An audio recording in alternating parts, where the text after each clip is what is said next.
Boa noite, amigos. Sejam muito bem-vindos à nossa live. Estamos aqui hoje com a Nadejda para a gente falar um pouquinho sobre o nosso tema, o poder da fé, né? A gente já falou um pouquinho sobre o poder da fé na semana passada, mas nesses tempos atuais, eu acho que não custa a gente estar falando um pouquinho mais, né, sobre isso. Né? Eu acho que existem algumas coisas que acontecem mesmo para a gente poder aprender mais.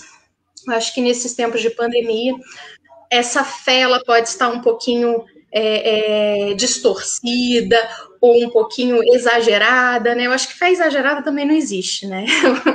Mas, né, existe o fanatismo, né? Mas eu acho que a gente, dentro da doutrina espírita, com a fé raciocinada, a gente sempre tem a oportunidade de exercitar um pouquinho melhor essa fé sincera, né? Realmente. Queria agradecer a todos, tá? Eu coloco aqui à disposição todo mundo, quem quiser, pode fazer comentários, pode fazer perguntas, fiquem à vontade, tá bom? E antes de começar, né, eu queria pedir que todo mundo sintonizasse com a espiritualidade superior, pensasse um pouquinho nos nossos mentores espirituais e tentasse ser um ponto de luz irradiando em cada um dos nossos lares nesse momento, para auxiliar a espiritualidade superior nas necessidades materiais e espirituais, tanto daqueles que estão encarnados, quanto daqueles que estão desencarnados ou doentes, perto de nós, aonde a gente conseguir irradiar a nossa vontade com o poder da nossa fé. Obrigada, Senhor, por essa oportunidade. Pedimos a sua bênção para a nossa expositora de hoje, para que ela possa trazer o tema e a gente consiga compreender e exemplificar.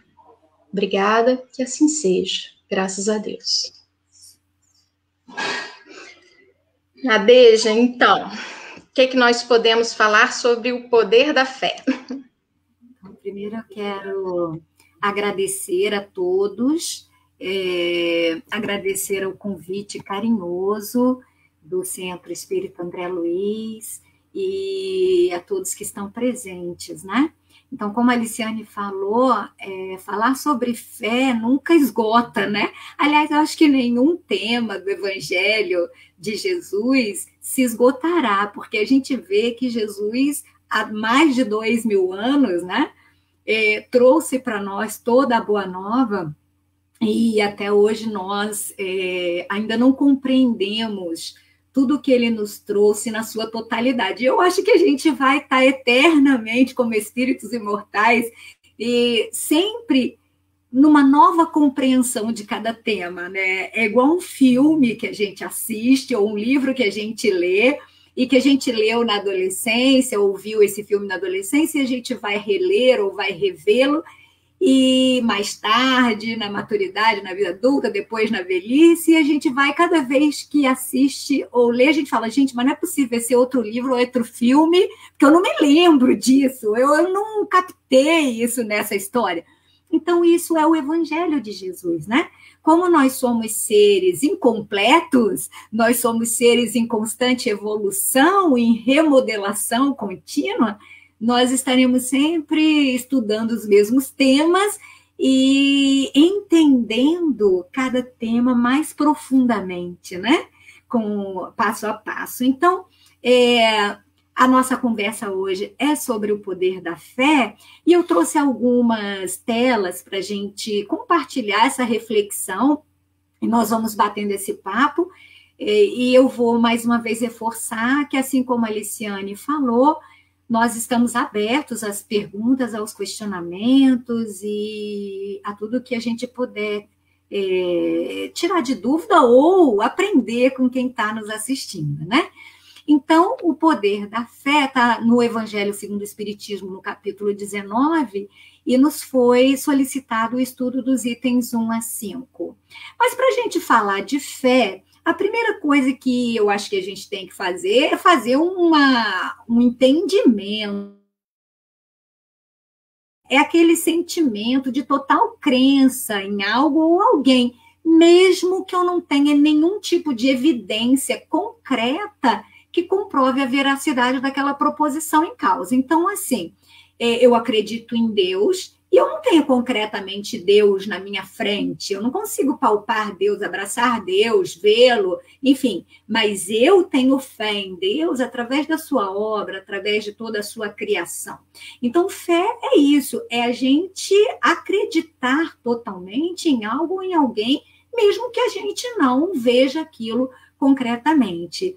E, na verdade, a fé, ela é uma atitude contrária à dúvida.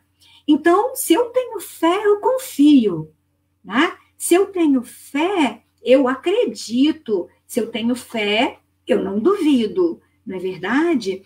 E para que eu movimente a minha fé no meu plano de vida, a primeira coisa que eu tenho que fazer antes de, ou depois de entender o que é fé, é entender que eu preciso possuí-la dentro de mim.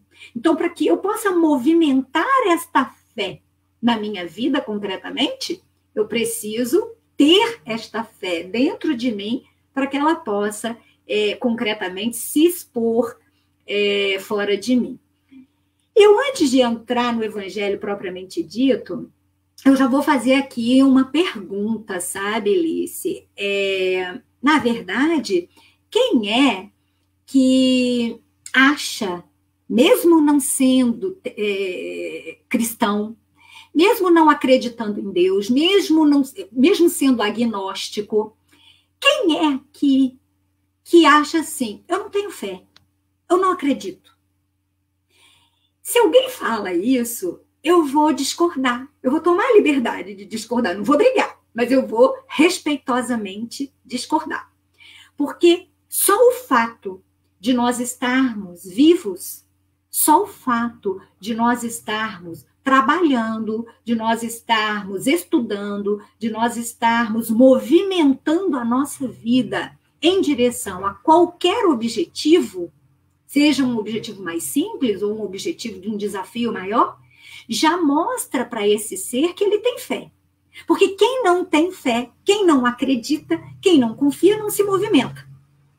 Então, o nosso nascimento, a nossa existência como espíritos encarnados, já demonstra de antemão a nossa fé. Porque, por fé, por acreditar, por confiar, eu aceitei vir. E ao aceitar vir, eu aceitei nascer. E ao aceitar nascer, eu fui encarando os desafios de me manter vivo a cada etapa da minha vida, por acreditar que algo me movia adiante. Então, esse algo é fé. Quando eu levanto da minha cama de manhã para trabalhar, para fazer o café da manhã da minha família, para ajudar meu filho na aula online da escola que começou essa semana, eu só faço isso se eu tenho fé. Porque se eu não tenho fé, eu não saio do lugar. Eu me recuso a me movimentar. Então, a fé é um sentimento que, mesmo que eu ache que não tenha, é aquela força dinâmica que me impulsiona adiante, né? Eu acho que isso é imprescindível para a gente começar a entender fé antes de discutir o Evangelho de Jesus, né? Isso que você falou é muito bacana, né? Porque a gente está nessa parte ainda da conceituação, né? E a fé, ela vem de fidelidade, né? Ela vem desse... E fidelidade, ela envolve comprometimento, né? Então, quando você se compromete com a vida, você está demonstrando que você tem fé, né? Ela vem desse... É comprometimento, é fidelidade, né? Você estar ali na confiança mesmo de uma relação, né? Uma relação entre você e, no caso, né, religioso, no caso de Deus, né? Mas a gente pode ter fé, por exemplo, na ciência, né? Um comprometimento e uma relação, né, com isso. Que não deixa de ser fé em Deus também, né? Porque é Ele que permite. E, na verdade, ali na conceituação, eu coloquei o acreditar, né? Mas no final da conceituação, que não é minha, de dicionário, a gente vê que, além do acreditar, é confiar. Então, eu posso acreditar, mas eu posso não confiar. São coisas diferentes, são níveis diferentes de comprometimento. Então, acreditar só não é suficiente, não basta. Porque eu, além de acreditar, eu preciso confiar. E um exemplo bem prático que eu dou, quando eu falo de fé, é do malabarista no circo. Né? Eu falo que o malabarista do circo, para mim, é um exemplo de confiança, porque eu sou de uma geração que os circos iam, né, em todos os municípios, e era aquele circo de lona, com animais, e meu pai levava a gente em todos os circos que iam a Resende, onde eu fui criada. E aí, a gente ficava lá encantada com aquelas pessoas no picadeiro, e voando lá em cima, né, e dando aquelas cambalhotas imortais no ar, sabendo que o seu colega do outro lado não iria deixá-lo cair. Então, ele sai de um balanço daquele do picadeiro lá em cima, né? E se lança, balança, e se lança no ar de olhos fechados, sabendo que do outro lado aquele seu companheiro está vindo em busca dele para não deixá-lo cair ou se machucar. Então, isso é confiar. É quando a gente se entrega completamente num movimento de entrega completa do nosso ser a outro ser. E também, fé também é um sinônimo não só de confiar, mas de humildade. Porque quando eu me entrego ao meu amigo, eu humildemente entendo que eu sou frágil e que ele pode me ajudar naquele momento. Exatamente. Então, isso é muito legal, né? Mas eu vou continuar aqui na nossa tela. Você falou também, só para fazer um comentário, né, da questão do circo, a fé também tem essa questão da preparação, né? A gente também precisa estar preparado, a gente também precisa se preparar, né? Isso.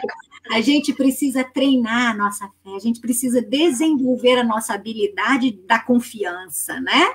Porque exatamente. Nós temos a semente, e a gente vai ver isso. Mas semente só pode não ir adiante se a gente não cuidar dessa semente, né? Exatamente. Então, é um movimento contínuo de dilatação, de preparação, de dedicação, de determinação, de perseverança, né? Exatamente. Para que ela possa se dilatar e ser uma fé robusta, a gente precisa de perseverança, não é? No nosso projeto, né? Naquilo que a gente acredita. Então, eu vou continuar aqui fazendo uma contextualização do capítulo 19, né, que na verdade ele versa sobre o Evangelho de Mateus, capítulo 17, dos versículos 14 a 20. Então, o que aconteceu, né, nessa passagem? Jesus estava descendo o monte com seus apóstolos e, ao descer o monte, havia lá uma multidão para a qual ele ia começar a falar, como era de costume, não é? Principalmente ao final da tarde, ao cair da tarde. E é importante a gente também entender por que ele desceu do monte, vamos pensar, por que ele subia ao monte para falar, né? que é aquela coisa de poder enxergar aquela multidão que recorria a ele e que a sua voz chegasse até o mais distante, não segregando ninguém, né? Porque senão seria só ali embaixo, ali na frente, os primeiros lugares que poderiam acessar a sua voz. Então ele subia ao monte para isso. Ele também, quando sobe ao monte, no seu sermão, ele mostra para a gente que nós temos uma escalada, né, na nossa fé, no nosso desenvolvimento moral, em direção à luz de Jesus. Então é um esforço contínuo. Mas nessa passagem, Jesus está descendo do monte, e quando ele desce, um pai o aborda, e desesperado, eu vou resumir a história, eu adoro história, hein, gente? Professor adora história. Então, esse pai desesperado vem com seu filho no colo e aborda Jesus e fala: mestre, Jesus de Nazaré, por favor, cure o meu filho. O meu filho, ele é lunático, ou seja, ele devia ter crises convulsivas, crises epiléticas, e ele cai na água, ele cai frequentemente no solo, no fogo, na água, enfim. Então, isso mostra que esse menino tinha crises convulsivas intermitentes, né? E eu recorri aos seus apóstolos, mas eles não foram capazes de curá-lo. E aí Jesus se aproxima daquele menino e então impõe a sua mão sobre ele e determina que aquele espírito do mal, porque acreditava-se que poderia ser não uma crise epilética, uma epilepsia, mas que poderia ser um endemoniado, né? Então, Jesus impõe a sua mão e determina que aquele menino fique bem. E aquele menino fica bem imediatamente. Os apóstolos, vendo aquilo, né, que eram seus, ficam assim, abismados com a rapidez, com a facilidade, com a prontidão que Jesus conseguiu melhorar, curar aquele menino, e perguntam para ele por que eles não foram capazes disso. E aí Jesus fala para eles, né, que eu vou lhes dizer em verdade que se tivesseis a fé como um grão de mostarda, diríeis a esta montanha, transporta-te daqui para ali, e ela se transportaria, e nada vos seria impossível. Então vocês não foram capazes de curar este menino por causa da sua pouca fé. E aí eu trago essa segunda tela que fala para nós sobre o grão da mostarda, né? Por que Jesus fala para os seus discípulos, para os seus apóstolos, que se a fé deles fosse do tamanho do grão da mostarda, eles teriam sido capazes de curar aquela criança lunática, né? Na verdade, ele podia ter usado qualquer outra forma de comparação. Ele podia ter usado o Lago de Genezaré com a sua beleza, né? Com a sua grandeza. Ele poderia ter usado metais nobres, ele poderia ter usado o ouro, a prata, o mármore em toda a sua suntuosidade, mas não. Ele compara a nossa fé ao grão da mostarda, que é o menor grão, a menor semente que se teria para plantar, e que traz para nós uma reflexão. Eu adoro contextualizar as coisas. Então, o grão da mostarda nos faz pensar na nossa pequenez, na nossa humildade, a humildade que nós deveríamos ter, não é? Perante Deus, que é o nosso Criador, que é todo o poder, aquele que tudo comanda, não é? Então, o grão da mostarda vem nos mostrar, primeiro, essa humildade que nós devemos ter perante o nosso Pai, o nosso Criador, né? Ao mesmo tempo, vem nos mostrar que se a nossa fé é como um grão, uma semente. Essa semente será encerrada onde? Na sua pequenez, ela será encerrada na terra. Ela será plantada ali. E muitas vezes, nós sementes, podemos pensar assim, fui esquecida, né? Estou aqui dentro dessa terra úmida, esquecida por todos, aqui eu fui abandonada e nada está acontecendo comigo. Não. Aquela semente, ela vai tendo um movimento. Então, gente, vamos prestando atenção nas palavras, né? Da reflexão. Aquela semente, ela tem um movimento que parte dela, mas que parte dela não porque ela quer, parte dela porque Deus, nosso Criador, encerrou em cada um dos seus seres uma semente evolucionista. Todos nós temos. Então, independente da gente não querer evoluir, da nossa sementinha não querer virar árvore, não querer ter flor, não querer dar fruto, independente da nossa preguiça, né? Nós temos na nossa semente divina um movimento que nos impulsiona para frente. Então, a semente da mostarda, ela mostra isso, que somos nós. Nós somos a semente da mostarda para Deus. Nós somos aquela semente que foi plantada e cujo movimento lento e progressivo vai, aos poucos, quebrando a casca de fora da semente, lançando para o solo o nosso brotinho, aprofundando a nossa raiz para dentro do solo. Aos poucos a gente vai germinando da terra, a gente vai brotando para fora, e a partir daquele broto, daquela pequena planta, a gente vai crescendo progressivamente, virando a maior árvore das hortaliças, né? Das sementes, e ali a gente vai dar flor, a gente vai dar fruto e a gente vai dar novas sementes, não é verdade? Então, Jesus, ele nos compara, ele compara a nossa fé à semente da mostarda, ou seja, como nós falamos lá na tela da descrição da fé, que é um movimento contínuo, né, de perseverança, né, de determinação, de dilatarmos a nossa fé, de desenvolvermos a nossa fé, a nossa confiança em Deus. Pouco a pouco a gente vai confiando mais e a gente vai confiando mais. Cada dia mais a gente vai fortalecendo essa fé. Também nós temos que nos comparar e nos colocar no lugar do grão de mostarda. Então, eu acho essa comparação muito importante. Eu vou trazer aqui, né, com isso, essa outra... Você põe a tela para a gente, por favor? Ponho.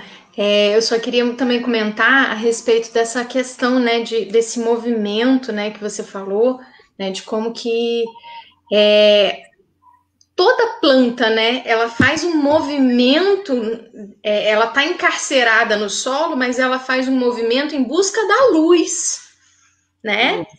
Então, assim, esse movimento da fé, a fé ela não é dada para a gente de uma forma pronta, né? É uma semente que a gente vai em busca da luz, desenvolvendo ela, né? E aí é sempre importante a gente estar com esse foco, né? Quem é a nossa luz? A nossa luz é Deus, né? Mas que a gente consegue ter mais consciência dessa luz através de Jesus, né? Eu acho que isso é bacana a gente entender, porque quando a gente fala de fé, às vezes parece que é uma coisa muito morta, é uma coisa que assim a gente... né? Etérea, né? Abstrata... E já tá pronta, que a gente, né, não tem que se esforçar. Eu tenho fé. É tipo assim, eu tenho fé e pronto, não tem que fazer nada mais agora, eu já tenho fé.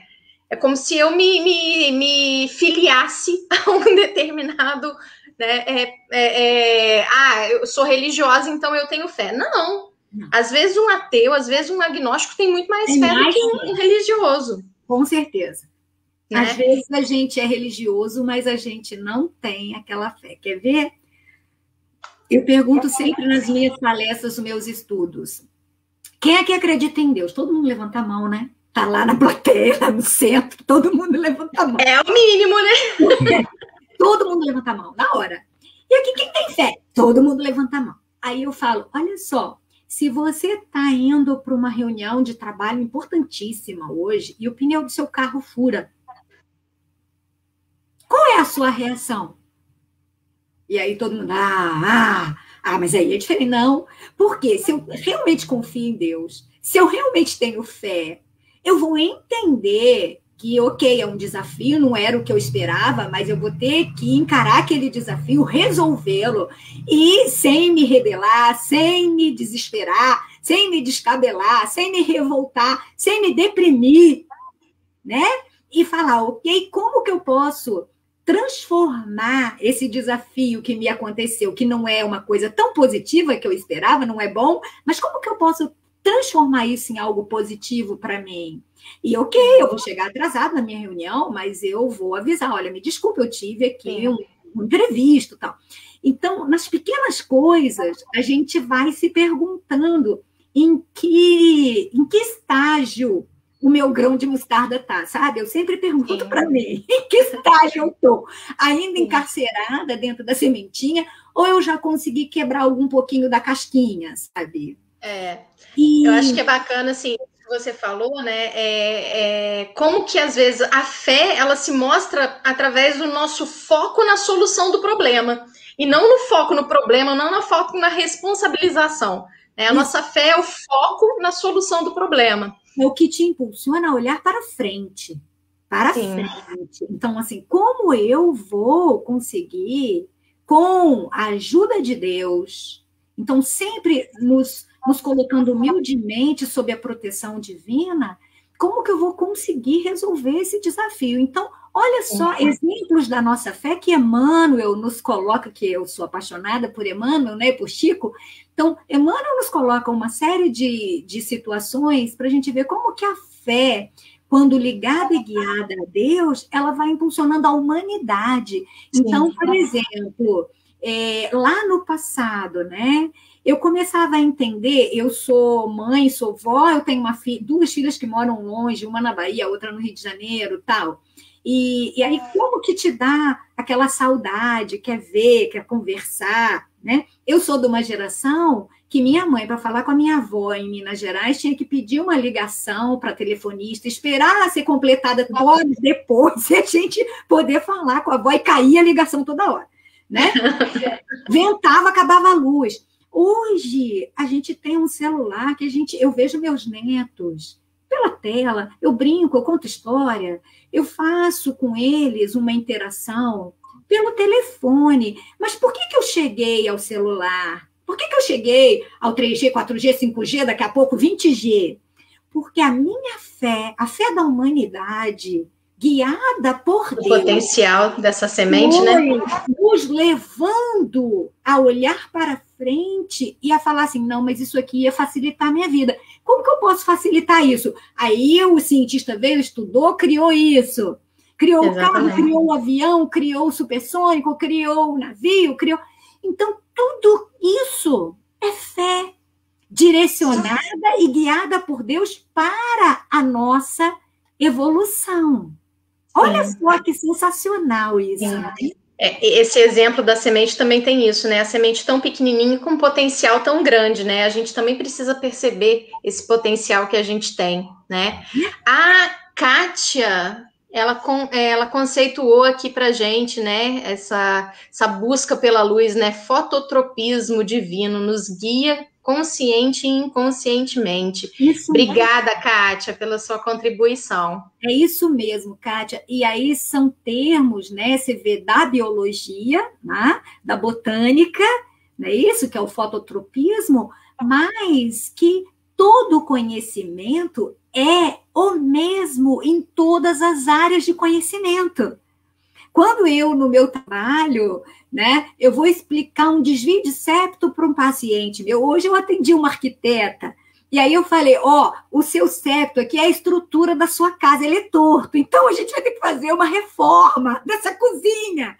E isso, gente, é fonte de conhecimento. Então, o fototropismo, ele serve para a planta, ele serve para o animal, então, reino mineral, reino vegetal, reino animal e reino hominal, plano hominal. Então, vejam só, né? É isso mesmo, nós somos impulsionados por forças divinas, que é a lei natural divina, que nos traz para a frente, né? Vamos botar aí a segunda... sim. Por causa do tempo, eu fico preocupada com o tempo. Então, em cima disso, né, nós vamos colocar o conceito aqui de fé cega e fé raciocinada, né? Então, é um conceito importante para que a gente, então, entenda que a gente não vai confiar naquilo que a gente acredita por acreditar. Eu acredito que vai chover amanhã porque a Liciane me falou. Mas eu não confio. Eu não tenho certeza, né? Eu não tenho racionalmente a certeza daquilo. Então, eu acredito que possa acontecer, mas eu não confio. Então, isso é uma fé cega, que, na verdade, ela não tem o entendimento. Ela não tem racionalmente o entendimento daquilo em que se acredita. Ela simplesmente acredita superficialmente porque alguém falou que é assim, né? Então, quando eu era criança, eu não venho de família espírita, eu sempre fui perguntadeira, e eu falo que eu nasci carola. E aí eu perguntava assim para minha mãe, mãe, eu vou perguntar para o padre, por que isso assim assado? Aí minha mãe não vai perguntar nada. Mãe, mas eu não entendo. Aí ela dizia, é assim porque Deus quis, ou porque Deus quer. E aí eu ficava cismando com aquilo. Então, o que é fé raciocinada? Né? É aquela fé que cientificamente, filosoficamente, eu consigo provar Deus. Eu consigo confiar naquela verdade que está ali aos meus olhos. Então, essa é a fé raciocinada, que eu posso colocá-la de frente para mim e questionar para ela assim, por que isso?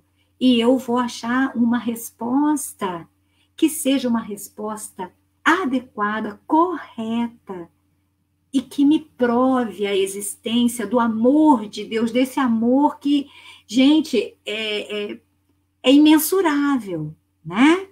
Então, a fé raciocinada é a fé que o espírita busca ter.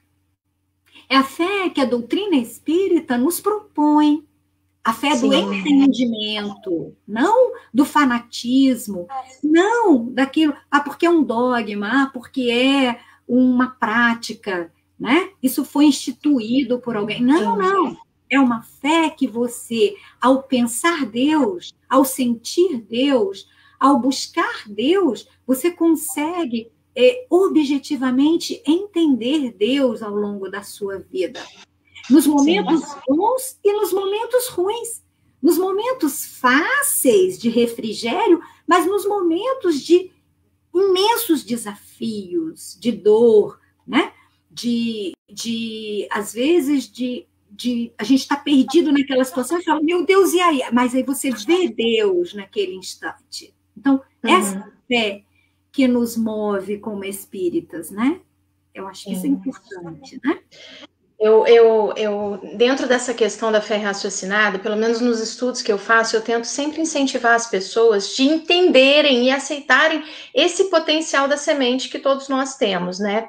No sentido de que a gente vem de uma cultura milenar, que é essa que você falou, não questiona, aceita, e é isso aí.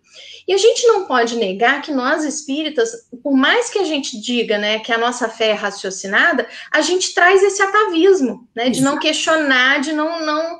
E aí me preocupa quando a gente pega e sai repetindo, né, às vezes palestrante, às vezes o que a gente leu no livro, mas sem entender. aquilo. Sem refletir, né? A gente simplesmente repetir, a gente está fazendo o mesmo trabalho do papagaio, né? Que é repetir simplesmente. Mas e quanto que eu introjetei aquilo? Quanto que eu coloquei aquilo em prática na minha vida, nas minhas ações, né? No meu cotidiano? Né? Eu sempre busco fazer isso. A fé raciocinada não é você pegar o livro dos Espíritos, ler o livro dos Espíritos e falar, eu acredito nisso aqui. Não, é você pegar o livro dos Espíritos e falar. Eu aprendi no livro dos Espíritos isso, isso e isso, e eu vou colocar isso em prática na minha vida, né? Eu aprendi isso no Evangelho segundo o Espiritismo, qualquer obra básica ou obra complementar, né? Eu acho que a gente sempre precisa ter essa reflexão e tentar trazer para o nosso cotidiano o que a gente aprende, né? Porque Deus, ele se manifesta não só na religião, né? Em tudo, né? E essa coisa, você falou assim, o estudo, né? Então, quando eu faço essas contextualizações, quando eu faço meu evangelho no lar, né? Quando eu falo uma parábola, quando eu estudo uma parábola, quando eu leio, eu pergunto assim, quem sou eu, por exemplo, na parábola do filho pródigo, né? Eu sou o filho que saiu e voltou? Eu sou o filho que ficou e quando o irmão voltou, ficou bravo, porque ficou com ciúme, porque ficou com medo de dividir a riqueza com o irmão? Eu sou esse pai? Eu sou quem nesse momento? Então, assim, gente, é aplicar Jesus na nossa vida. Isso é que vai desenvolver o nosso entendimento através do nosso raciocínio e fazer com que a gente se conheça, fazer com que a gente se melhore e fazer com que a gente faça a diferença racionalmente dentro da nossa fé, na nossa vida e no entorno, né? Isso é muito importante, né? Vamos continuar? Vou lá, hein?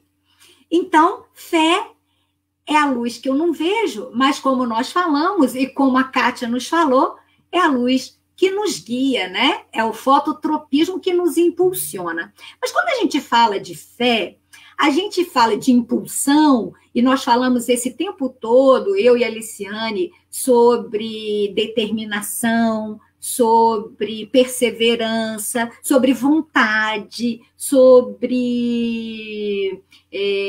dedicação para alguma coisa, para alguma causa, para o que a gente acredita. Nós estamos falando nada mais do que o quê? Pensamento, né? E aí nós vamos ver que o que é pensamento? Pensamento, como a Gênese nos fala, né?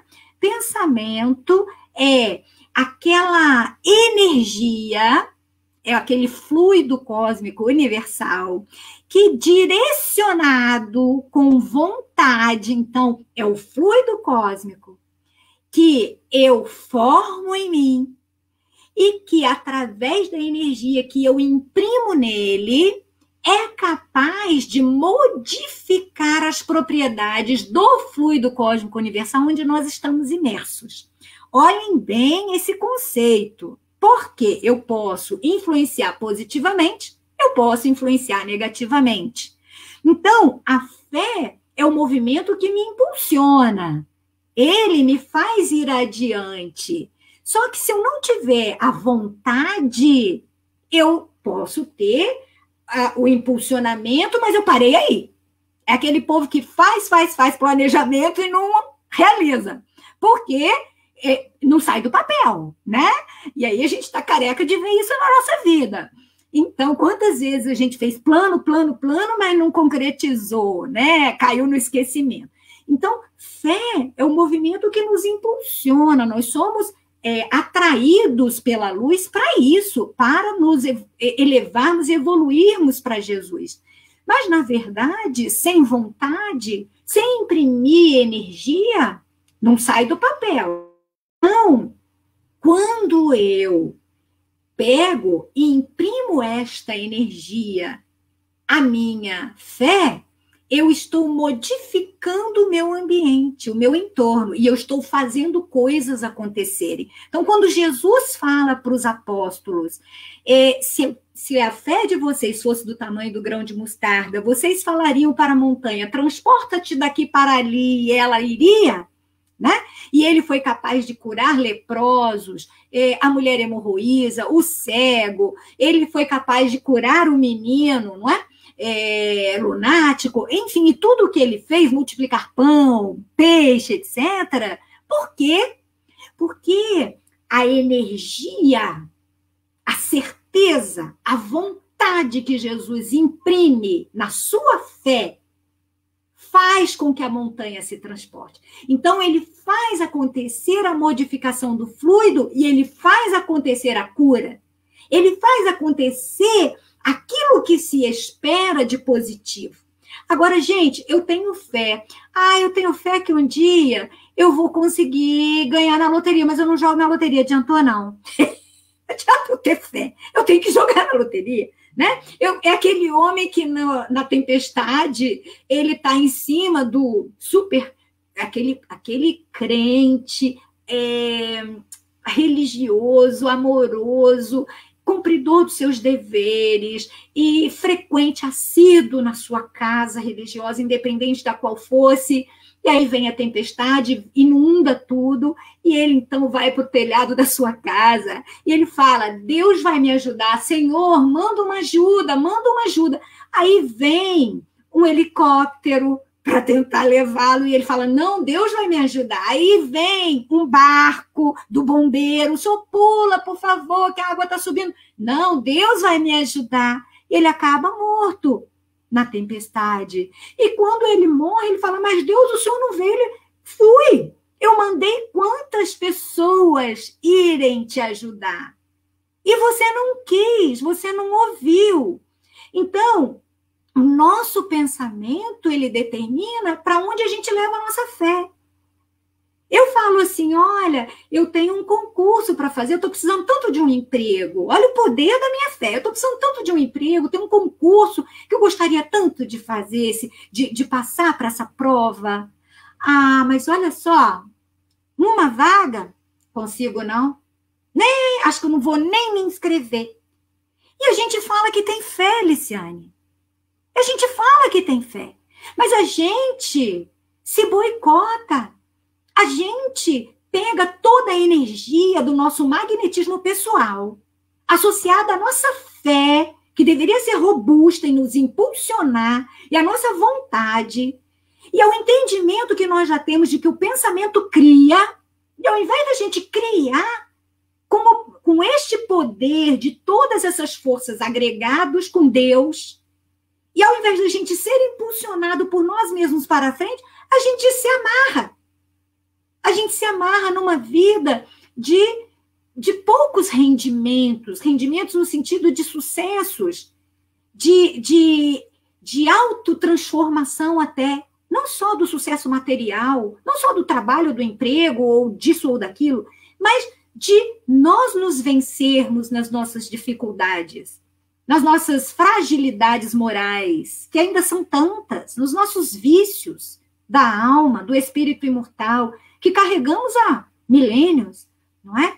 Então, esse pensamento e esse conhecimento e essa reflexão que você falou sobre o que é o pensamento e como que eu tenho que trabalhar essa energia do fluido cósmico universal junto com a minha fé, é imprescindível para que eu possa movimentar a minha fé em direção à luz de Jesus. Né? Você falou uma coisa, né? A gente que é espírita, a gente lê e tal, e eu entendo que a gente está numa fase da humanidade que a gente ainda precisa entender essas montanhas a serem transportadas, né? De uma maneira muito abstrata, né? De que realmente são os nossos vícios, as nossas imperfeições que a gente precisa mover. Mas se a gente for pensar, né, Jesus, né, o arquiteto do nosso planeta, né, ele com o poder da sua fé, da sua vontade, ele foi responsável pela construção e por toda a formação do nosso planeta. Um dia a gente chega lá. Ele sem precisar, que é o mais importante, ele sem precisar disso, sem precisar, né? Ele foi aquele que veio e ao longo de toda a sua trajetória aqui, ele não negou nenhum desafio. Ele não se furtou, pai, me tira desse desafio, porque eu não quero esse não para mim. Tá, ó, que não preciso disso. Por que eu vou passar por isso, gente? Por essa humilhação? Não. Ele foi até o fim, até a sua morte, do jeito que foi. Então, ele foi cumprindo todos os passos, nos mostrando que não é fácil, mas que é possível. Isso. Eu acho uma passagem muito bacana. Tem uma passagem muito bacana, né, que é a passagem do cálice, né, em que ele fala: Pai, afasta de mim esse cálice, mas que seja feita a sua vontade. E eu acho isso muito bacana, porque ele fala o desejo dele. Eu gostaria de não precisar passar por isso. Não por ele, pela humanidade. Que seja feita a sua vontade. Mas que seja feita a sua... E que eu a aceite. Exatamente, né? Se colocar abaixo do Pai, né? Exatamente. É reconhecer... Eu tenho se reconhecer.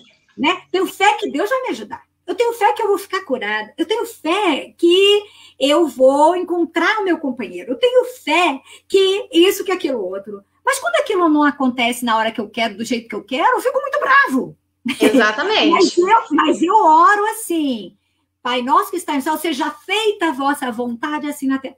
Que vontade, gente? Eu quero a minha vontade. Exatamente. Não me coloco abaixo de Deus. A gente coloca Deus como nosso servo, né?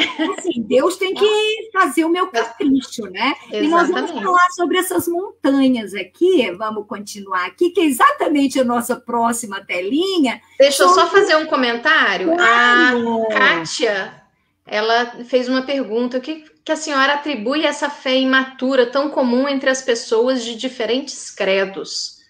Tá.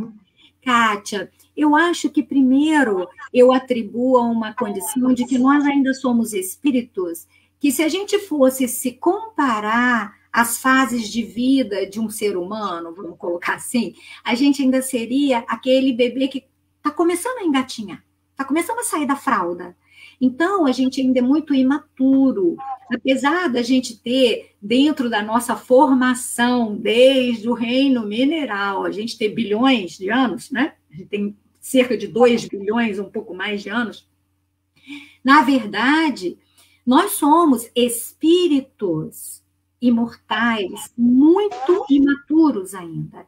Então, nós fomos muito mais tempo, se você puder, Kátia, leia os livros do Dr. Décio Iandoli, leia alguns livros que vão falar do átomo ao arcanjo, são livros maravilhosos que vão mostrar para você assim, que nós somos ainda, inclusive no estudo do nosso cérebro, os andares que nós temos nas nossas casas mentais, né, nas nossas casas cerebrais, né, nós somos muito mais, estamos muito mais próximos do animal do que do anjo.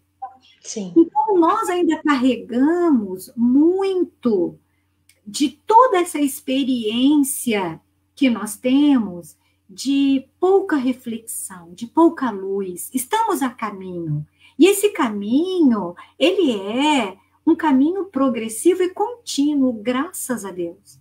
E Jesus, ele nos aguarda na imortalidade sem pressa. Cada um de nós tem o seu tempo, não é? Mas nós estamos sendo convidados neste momento do nosso planeta a tentarmos acelerar esse processo um pouco. Então, eu comparo a nossa vida a uma porta giratória de entrada de hotel, sabe, Liciane? E criança adora, né?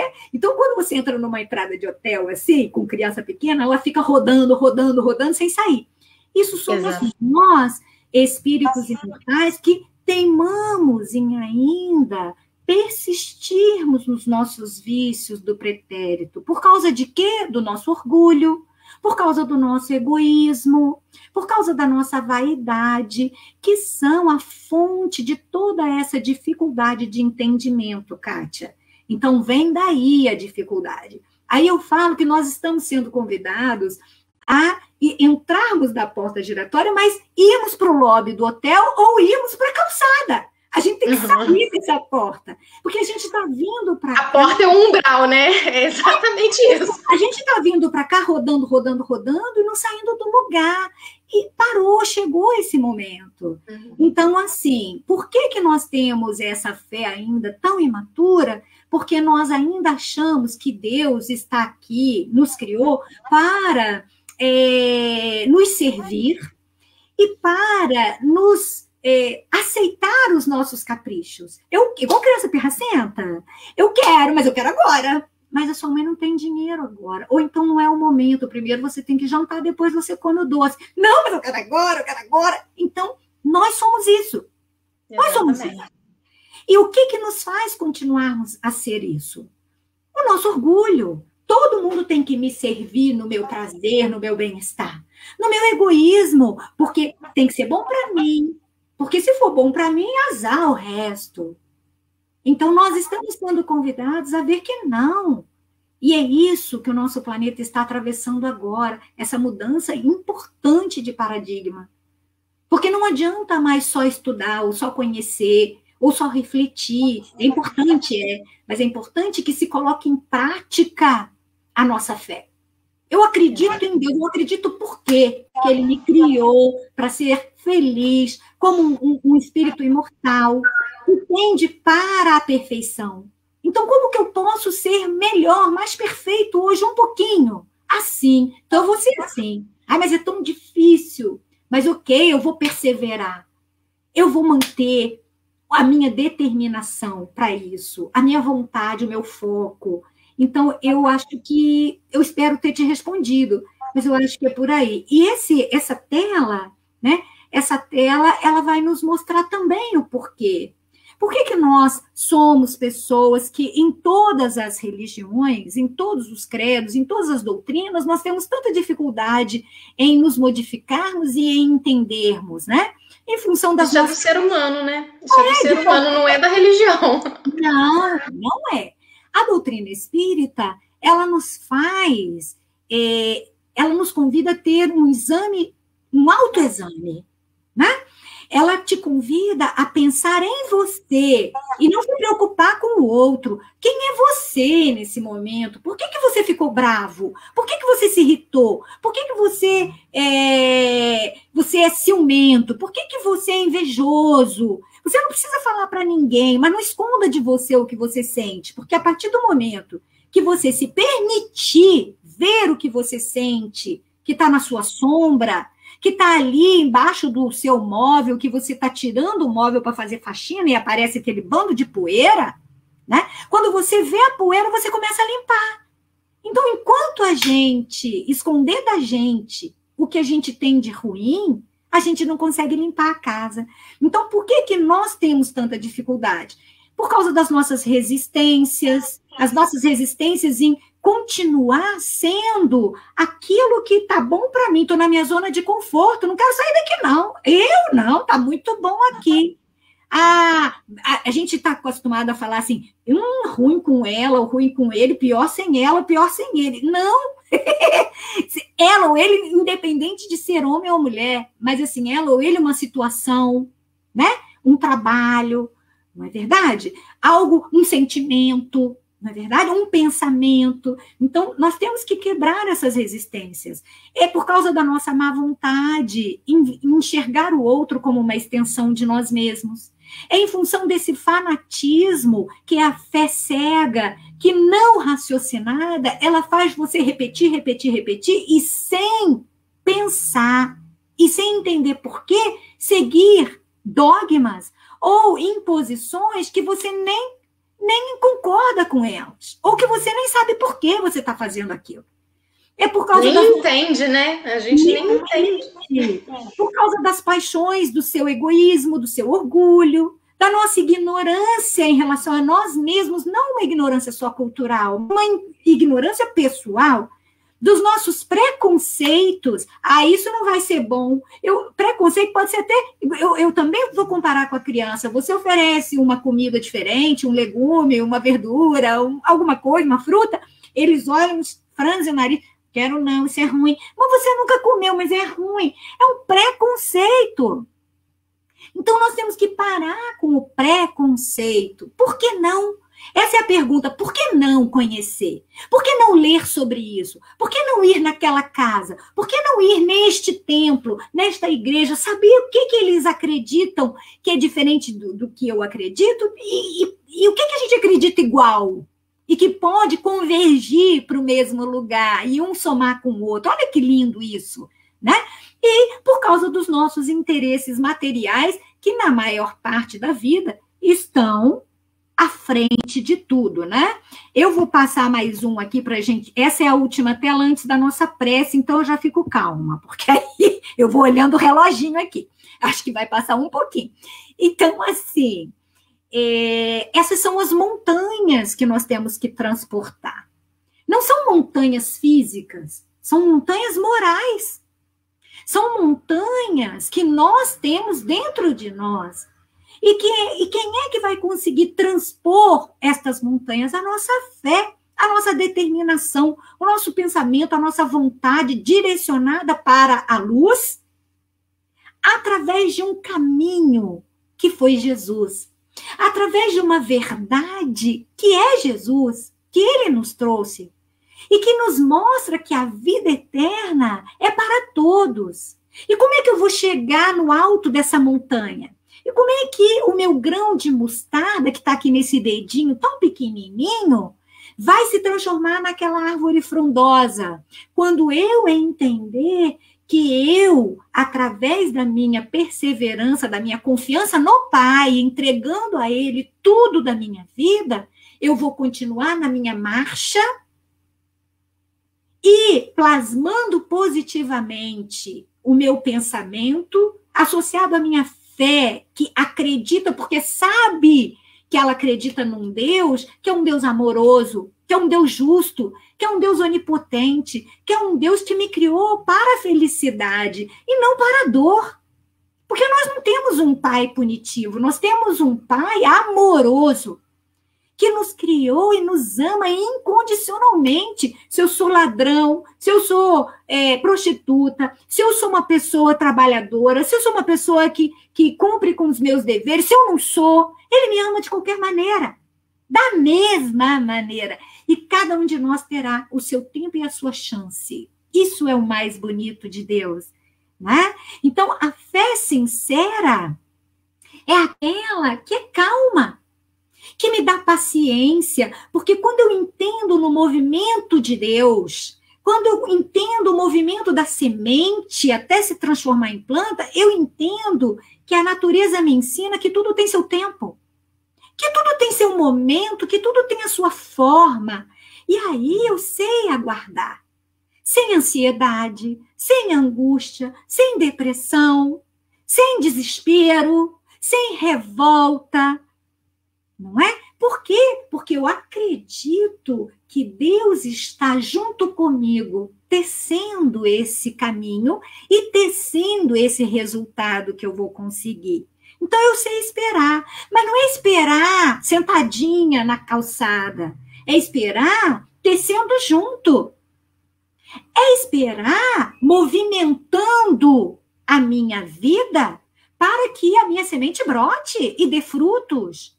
E cada fruto traga novas sementes. Então, é a calma na luta que me faz ter essa força, essa confiança de continuar. Essa é a minha fé. Mas é a fé que humildemente entende que acima de mim, Pai, seja feita a vossa vontade e que eu tenha a humildade de aceitá-la. E que o Senhor, através do exemplo do Mestre Jesus, me ensine a resistir moralmente.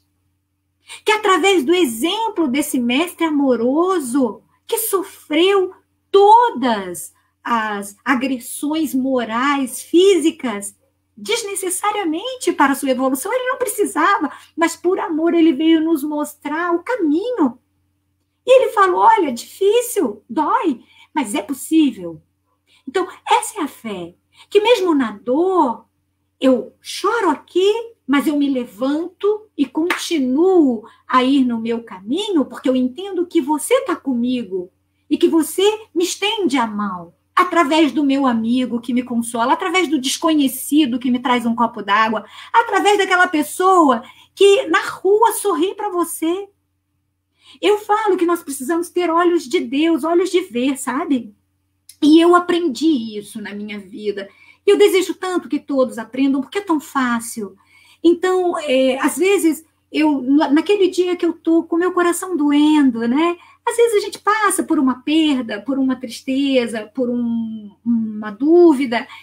E aí, naquele dia, eu vou receber, naqueles dias, de pessoas que eu nem imaginava. Não é meu aniversário, não é nenhuma data importante. Pessoas que eu não vejo há tempos. Eu recebo uma flor. E aí, quando eu vejo aquela flor chegar, eu falo, obrigada, Deus. Eu entendi. Neste momento, você se fez presente porque você usou essa pessoa, esse instrumento, para me mostrar que você está comigo.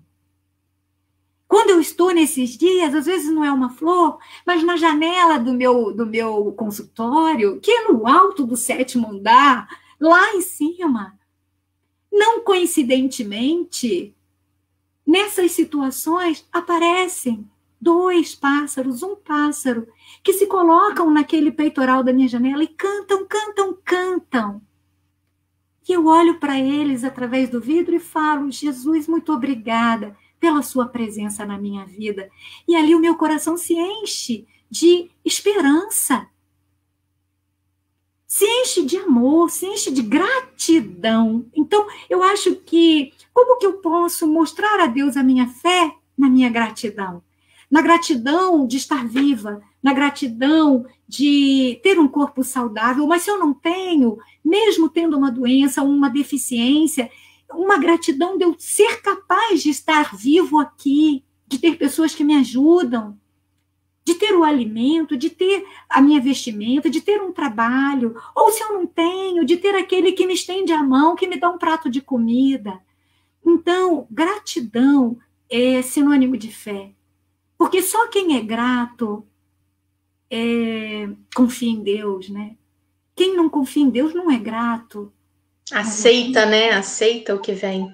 Então é isso, né? Eu espero ter contribuído, viu, Liciane? Eu não sei se vai dar tempo, a gente está aí com 1 hora, mas eu trouxe uma prece cantada para a gente meditar, que eu gostaria de colocar, se for possível. Claro que é possível, sim. Olha, e para responder a sua pergunta, se você contribuiu, a gente está com um monte de elogio aqui, tá? Excelente palestra. A Darcileia, né? Colocou que. Deixa eu tentar voltar aqui na Darcileia. Que delícia, né? Ouvir essas considerações, tá? Renata, muito boa palestra. Muito obrigada, tá, Nadejda? Gratidão sempre, tá?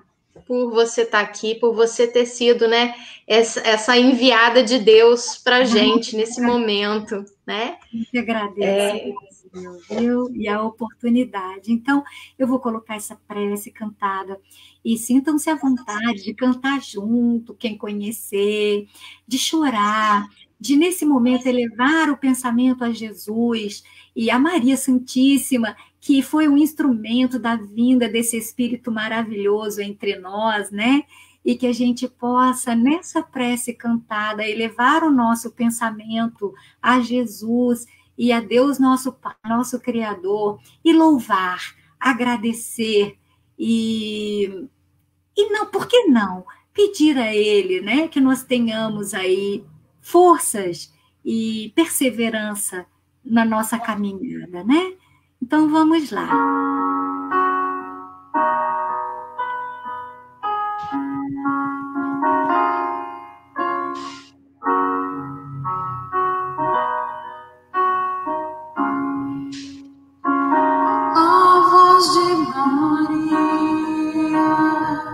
dentro da alma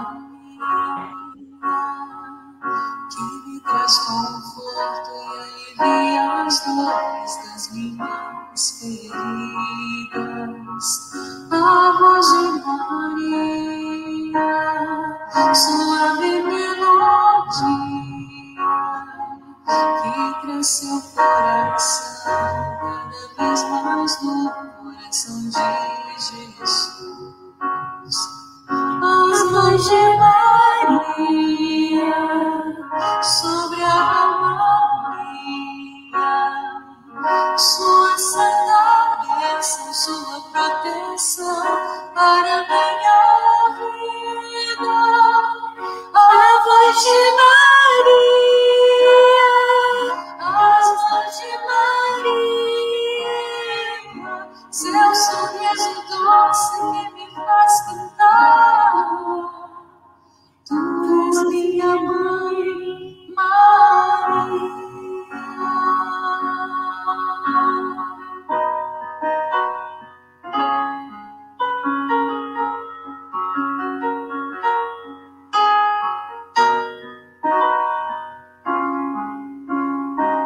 Os olhos de Maria dentro da alma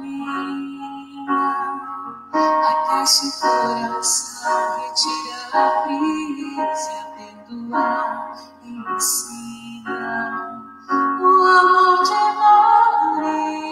Maria, tão doce poesia dentro do coração, sussurra mais e mais o nome de Jesus. O olho de Maria dentro da alma minha, tão linda beleza, imensa ternura e harmonia. A voz de Maria, o olho de Maria, seu sorriso doce que me faz cantar. Tu és minha mãe, Maria.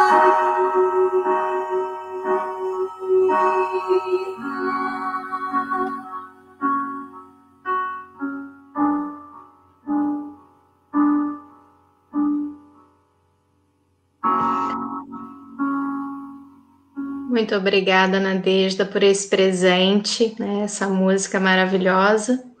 E a gente se despede, então, dos nossos amigos que acompanharam a gente, que todos estejam em paz com Deus, que sejam assistidos e que essa luz que a gente tentou irradiar aqui com essa live, que ela possa permanecer durante a semana nos lares de vocês. Muito obrigada, gente. Eu que agradeço, muito obrigada. Que Jesus nos acalme o coração, nos fortaleça e nos dê o entendimento de que tudo é para o nosso bem. E tudo vai se resolver sempre da melhor maneira possível.